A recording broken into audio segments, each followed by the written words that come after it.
Good morning mga ka-DIY. Ayan, so Monday ng umaga, tayo kakape muna. Maya-maya, marami tayong mga DIY na gagawin. Ako to si Kuya, ang inyong ka-DIY. At ngayon, araw na ito, magpipintura tayo ng mga door handles or door knob ba ang tawag doon. Yung sa loob ng pintuan. Pati na rin yung yung sa wiper. Since medyo nag-uulan ngayon, medyo kinakalawang ng konti, lilinis natin yung kalawang, tapos pipintrahan natin. Mamaya, papakita ko sa inyo yung mga materials at saka yung mga proseso kung paano pipintrahan yung mga materials natin, yung mga items natin ngayon. Alright? Tapos muna natin itong kape. Let's go! Okay guys, ito yung mga materials natin na gagamitin natin ngayong araw na to. So meron ako itong dalawang liha. So isang 600C or 600 grit na liha. Ito medyo gamit na pero okay lang yan. At isang 220. Oops. 220. So sa liha, mas mababa ang number, mas magaspang. So mas mataas, mas pino siya. So una natin itong gagamitin. Tapos bago yung 600, saka natin pipinturahan. Meron tayong masking tape para tapean yung mga hindi dapat mapinturahan. And meron akong dalawang klase pintura dito guys. So boss nilang ito, nabili ko sa Handyman sa halagang 180 pesos ang isa. Meron din ito sa Ace Hardware kung walang Ace Hardware sa inyo. Sa mga local hardware, marami naman po dyan iba. Ang pinili ko pong kulay ay black. So pinturahan ko ng black yung door handles at saka yung wiper. At syempre, pagka-pintura mo ng black, hindi pwedeng walang clear. Yan yung magpapatibay sa pintura mo, yung clear. Ayan. And syempre, may karton. Itong karton na ito, dyan tayo magpipintura mamaya para hindi man madumihan na sahig natin. Okay? Okay guys, so dito tayo sa loob ng sasakyan. Tatanggalin natin yung door. Ito yung sinasabi ko sa inyo guys, pipinturahan ko. Ito. Diba? Sakit sa mata, diba? Kasi black siya. Tapos, naiiwang gray na medyo kupas na ng konti. Ayan o. Kupas na siya. So, gagawin natin, liliyahin natin yan mamaya tapos pipinturahan natin ito para linis tingnan. Diba? Tanggalin natin siya ngayon. So, tatandaan nyo yung mga tornilyo, itabi nyo lagi kasi hirap na pag mawala yan. Tanggalin yan, hirahin mo to. Tapos, ayan na. So, may mga ilang tornilyo lang yan dyan. Pwede mong hatakin lang yan. So yun guys, so hindi ko pala maabot yung isang tornilyo sa ilalim. So ang gagawin ko, tatanggalin ko yung sidings. Madali lang matanggal yung sidings sa sagat ng sasakyan, mga Lancer, mga ganyan. Parang Lego lang yan.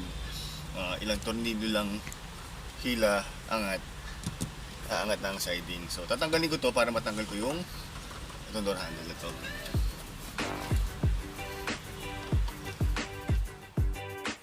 So ayun guys, natanggal na yung sidings. Hindi ko lang siya may alis talaga kasi yung speakers ko nakakabit dito sa sidings. Kasi wala akong speaker na bracket dito. So pinabit ko talaga siya mismo sa sidings. Kung makikita nyo, ayan o.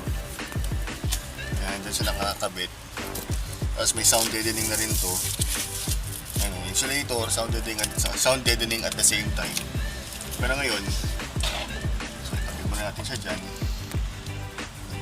Natin itong nag-isang tornilyo sa ilalim.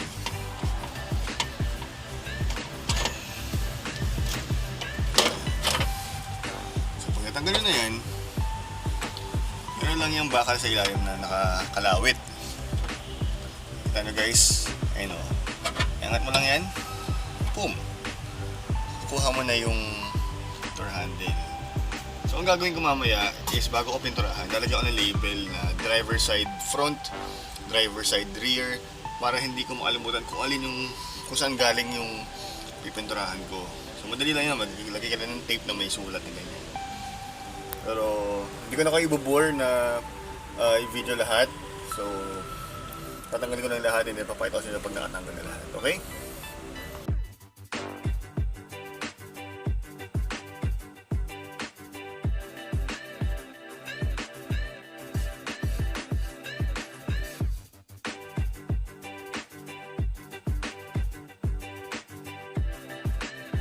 So ayun guys, so since natanggal ko na lahat, tanggal ko na rin to. Ito yung main switch ng mga power window natin. Naisipan ko isama na to sa pipinturahan natin. Kung makikita nyo, medyo luma na. Hindi naman siya gas-gas, pero syempre sa kalumaan nag-iiba na yung kulay, nag-fade na. So naisipan ko, isama ko na rin sa video, isama ko na rin sa pintura para uniform yung itsura sa loob, di ba?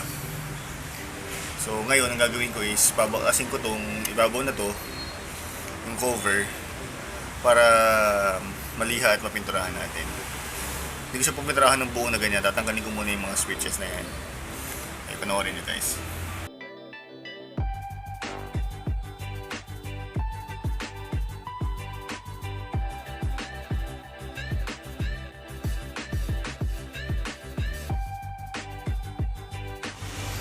Ayan guys, so ito na sila lahat.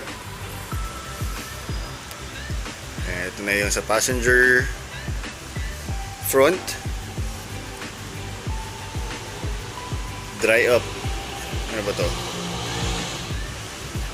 Oh, driver front pala ito.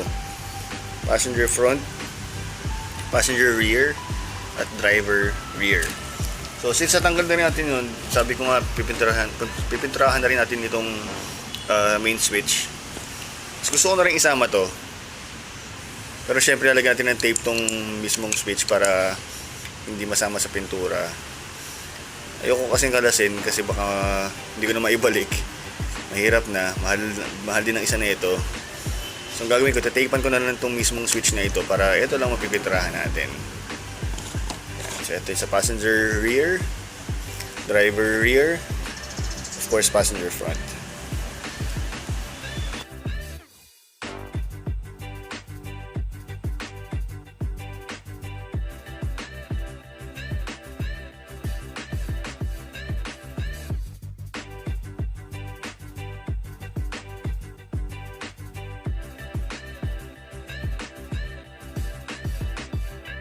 Okay, so yun guys, na nanlihan na natin siya using yung yung 220 grit na sandpaper na liha. So nakita niya medyo nawala na yung mga pinaka layer na ibabaw na layer. Ngayon naman, para mas smooth siya pag nilatagan na ng pintura, gagamitin man natin ngayon yung 600 grit sandpaper, no? So mas pino na siya para kuminis talaga siya bago natin pinturahan.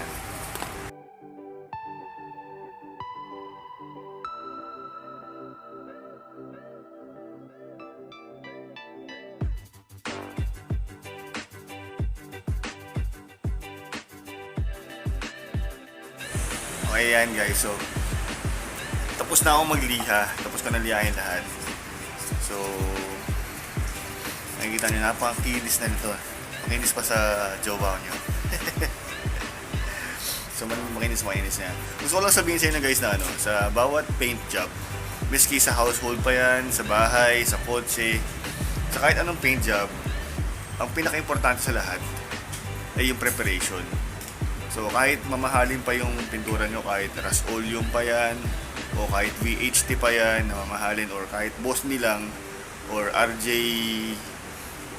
na pintura, hindi gaganda yan kung hindi maganda ang preparation nyo. So yun lang gusto ko sabihin sa inyo guys, na huwag nyo titipirin, na huwag kayong tatamarin na magliha, mag-prepare, linisin, dahil nandyan nakasalalay yung resulta ng inyong paint job. So ngayon, since tapos na ako magliha, gagawin ko na, kukuha ako ngayon ng microfiber o kahit anong basahan. I suggest microfiber tsaka alcohol, kasi since hinawakan natin yan galing sa loob, nagalagay tayo ng mga wax, nagalagay tayo ng mga palinis, ng mga armor oil, mga ganyan-ganyan. Nagkakaroon ng grease yan, grease or oil. At pag tayo nagpintura, nakaka-apekto rin yan sa kapit, sa tibay ng pintura. So lalagyan ko siya ngayon ng alcohol, pupunasok ko ng alcohol para matanggal yung mga grease at saka mga oil ng plastics natin. Ano na plastics, kasi nag-a-absorb talaga at kumakapit ang oil or grease sa mga plastic. So yun ang gagawin natin ngayon guys. So after natin lihahin, dilinisin natin ngayon siya gamit ang alcohol.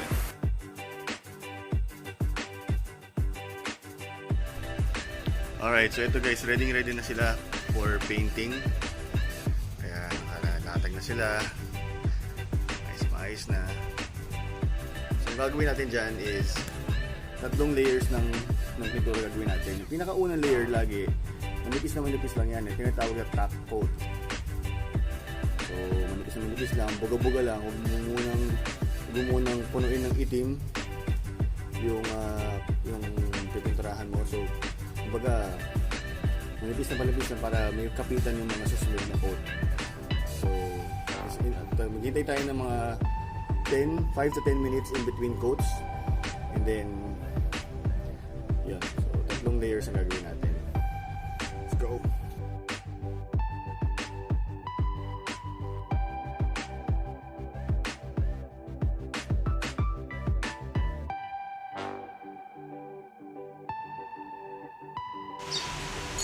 Okay guys, so tuyo na yung first coat natin. So nakalipas ng actually more than 10 minutes ang nakalipas. So move on na tayo sa second coat natin.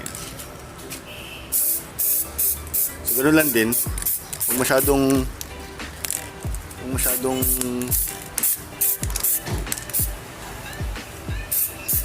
hindi happy sa pagpipintura.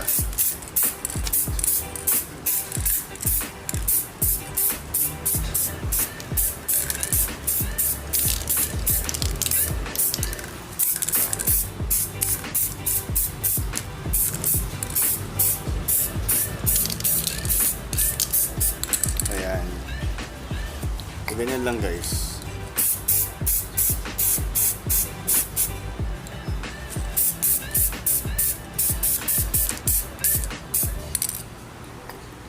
So sa second coat natin, okay na medyo heavy, pero wag pa rin sobrang heavy na magdi-drip na yung pintura.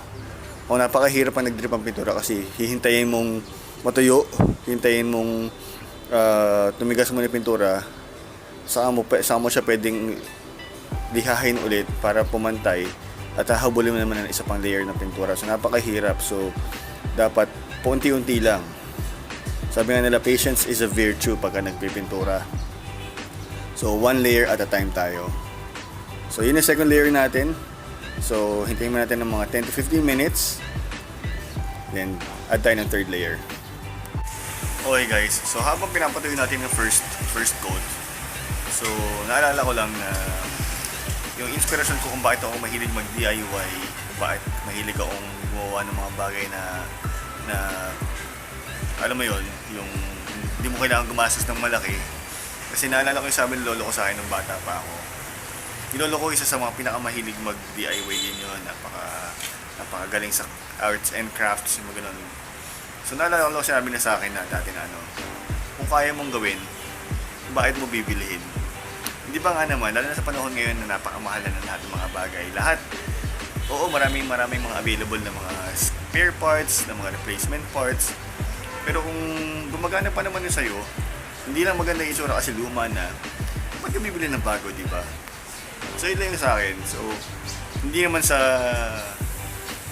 nagtitipid tayo or ano, pero syempre, yung matitipid mong pera, pwede mo na lang ipagbili ng ibang mga items para sa sasakyan mo or para sa bahay, sa sarili mo. Instead na bumili ka lagi ng bago, gumagana pa naman yung lumang gamit na meron ka. So, or kung wala man, kung kaya mong gumawa ng bagay na gusto mong bilhin sa mas murang halaga, alam mo yung nakuha mo na yung gusto mo, satisfied ka pa after every project na, uy, kaya ko palang gawin. Ano kaya yung susunod na project na gagawin ko? Ganun lagi yung feeling niya. So yun lang, lagi nyo tatandaan guys, yung sinabi sa akin lolo ko na kung kaya mong bilhin, or kung kaya mong gawin, bakit mo bibilhin? So tatandaan nyo lagi yan guys. Yun yung kasabihang iiwanan ko sa inyo ngayong araw. Kung kaya mong gawin, bakit mo bibilhin? Alright guys, ito na yung after third coat. Makikita nyo na medyo gumaganda na, nakikita na natin yung improvement dun sa mga pininturahan natin. Pero hindi pa ako satisfied, maglalagay pa ako ng fourth coat para lang sure na maganda ilapat ng lahat. Fourth coat, pero makikita nyo ayos na, kita ba sa camera? Ganda na oh. Malinis na tignan, mukha ng bago. Diba?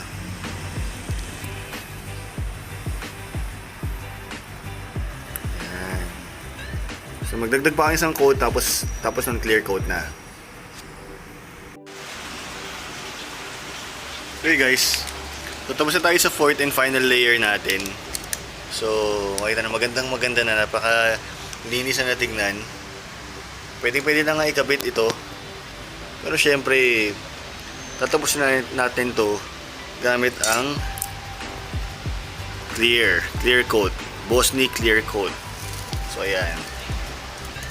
So naka 4 layers ako dito na hindi ganong makapal. Sakto lang para hindi mag-run o hindi mag-drip. And then lagyan natin ang clear coat. So yun na guys.